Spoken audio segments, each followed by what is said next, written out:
अच्छा यार, वैसे ना मैं अल्लाह की कसम इतना मैं अफ़सोस होता है मुझे, इतना मैं हैरान होता हूँ कि हमें इतना ही नहीं पता कि इबादत क्या होती है, बिदअत क्या होती है।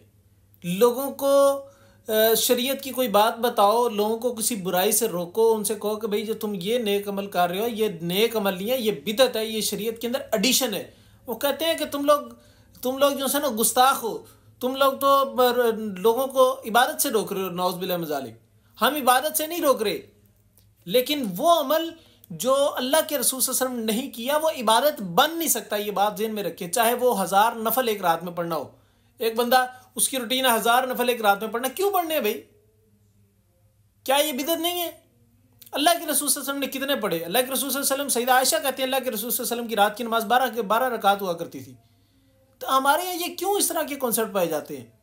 बैठ के गुठलियाँ पढ़ रहे हैं जी, बैठ के जो है ना वो कुरान पढ़ के आके जो है उसका इसाले सवाब कर रहे हैं। इसी तरीके से शब बरात की रात की इबादतें उन्होंने निकाली हुई हैं, शब बरात की फजीलतें ज़ईफ़ अहादीस से निकाली हुई हैं। और भाई कैसे कॉन्सेप्ट हैं?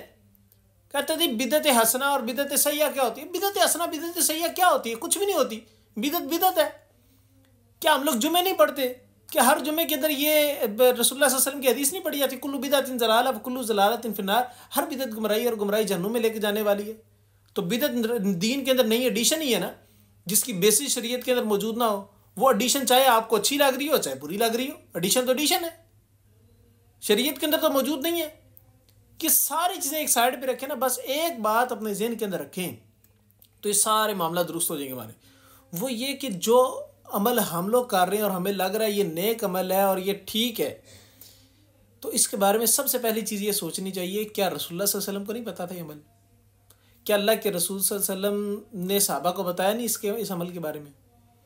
अगर नहीं बताया तो इट मीन्स कि हम नाऊज़ बिल्लाहि मिन ज़ालिक इस बात को तस्लीम कर रहे हैं कि शायद अल्लाह के रसूल को पता नहीं था या अल्लाह के रसूल ने सहाबा को जानबूझ के बताया नहीं है। कोई नेक अमल ऐसा हो सकता है जो अल्लाह के रसूल ने सहाबा को ना कहा हो कि सहाबा ये अमल करो? कोई ऐसा नेक अमल हो सकता है जो अल्लाह के रसूल सल्लल्लाहु अलैहि वसल्लम ने खुद ना किया हो?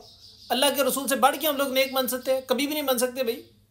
कैसे हो सकता है? हम उम्मती हैं, वो इमामुल अंबिया है, तो हम उनसे आगे तो नहीं बढ़ सकते। एक अमल हमें नेक लग रहा है, अल्लाह के रसूल सल्लल्लाहु अलैहि वसल्लम को नेक क्यों नहीं लगा? अल्लाह के रसूल सल्लल्लाहु अलैहि वसल्लम को अच्छा क्यों नहीं लगा? ये शब बरात कहाँ से कॉन्सेप्ट निकाल लिया हमने? इसकी जरा हिस्ट्री तो पढ़ के देखें अल्लाह के वलियों। ये कोई कॉन्सेप्ट नहीं है। 15 शाबान की रात की फजीलत के मुतालिक जितनी अहादीस है, वल्लाही जितनी अहादीस है, वो सारी शेख अलबानी रहमतुल्लाह ने उसको ज़ईफ़ करार दी है। ज़ईफ़ अहादीस के पीछे लग जाते हैं और बस अमल करना शुरू कर देते हैं और कहते हैं जी लोगों को इबादत से रोक रहे हैं। अबे इबादत से नहीं रोक रहे, ये जहालत है जिससे रोक रहे हैं। वो अमल इबादत कैसे बन सकता है जिस पे नबूवत की मोहर न लगी हो, जिस पे रसूलुल्लाह सल्लल्लाहु अलैहि वसल्लम की सुन्नत की मोहर न लगी हो? वो कैसे इबादत बन सकता है?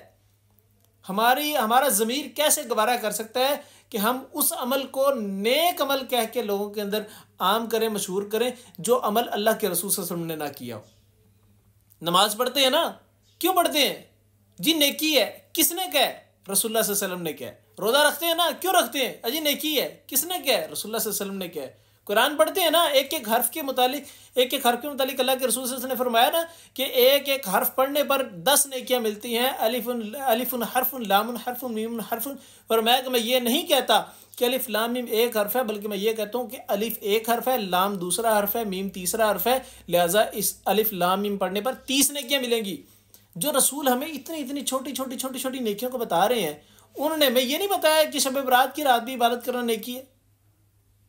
ये कैसे कॉन्सेप्ट है हमारे? कैसे कॉन्सेप्ट है? अल्लाह की कसम मुझे वल्लाही बड़ा दुख होता है इस बात पे कि हम लोग दीन को बिल्कुल भी नहीं पढ़ते। हमें दीन का 0% भी नहीं पता।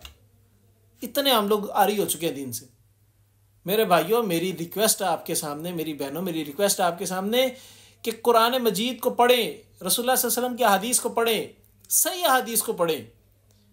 डायरेक्ट कुरान मजीद को पढ़ें, डायरेक्ट हदीस को पढ़ें, गुमराह नहीं होते, बल्कि एक सीधे रास्ते पे आएंगे, सिरात मुस्तकीम पर आएंगे। ये कॉन्सेप्ट छोड़ दें कि फलां बाबा ने कह दिया, फलां बुजुर्ग ने कह दिया, फलां इमाम ने कह दिया, जो मर्जी कहते हैं। जब तक रसूलुल्लाह सल्लल्लाहु अलैहि वसल्लम की बात नहीं आएगी, जब तक अल्लाह की बात नहीं आएगी, तब तक किसी की बात हमारे लिए काबिल एहतराम नहीं है। हमारे लिए अगर काबिल एहतराम बात है तो अल्लाह की बात है, या उसके रसूल सल्लल्लाहु अलैहि वसल्लम की बात है, या उनकी हमायत के अंदर की गई बात है। बस इससे ऊपर बढ़ के हमारे लिए किसी की बात भी काबिल एहतराम नहीं है और काबिल कबूल नहीं है। ये बात अपने दिल और दिमाग के अंदर लिख लें। मोमिन दलेर होता ही इसलिए है क्योंकि वह रसूलुल्लाह सल्लल्लाहु अलैहि वसल्लम की सुन्नत के ऊपर पहरा देने वाला होता है। मोमिन दलेर होता ही इसलिए है क्योंकि वो एक अल्लाह की तौहीद के ऊपर कायम रहने वाला होता है। वो हर किसी के सामने सर नहीं झुकाता, उसको किसी से डर नहीं लगता, वो हर किसी की बंदे की बात नहीं मानता, वो सिर्फ एक रसूल की बात मानता है, इसीलिए वो दलेर होता है। ये आज के मुसलमान दलेर नहीं है माजरत के साथ। क्यों? क्योंकि हर अरे गरे की बात मानने शुरू कर दी, हर अरे गरे के अमल के पीछे लगना शुरू कर दिया इन लोगों ने। अल्लाह ताला से दुआ है कि अल्लाह ताला हम सबको इन बुराइयों से बचाए, इन गुनाहों से बचाए। अल्लाह हम सबको राह रास्त के ऊपर लेके आए। आमीन। अस्सलाम वालेकुम रहमतुल्लाहि व बरकातहू।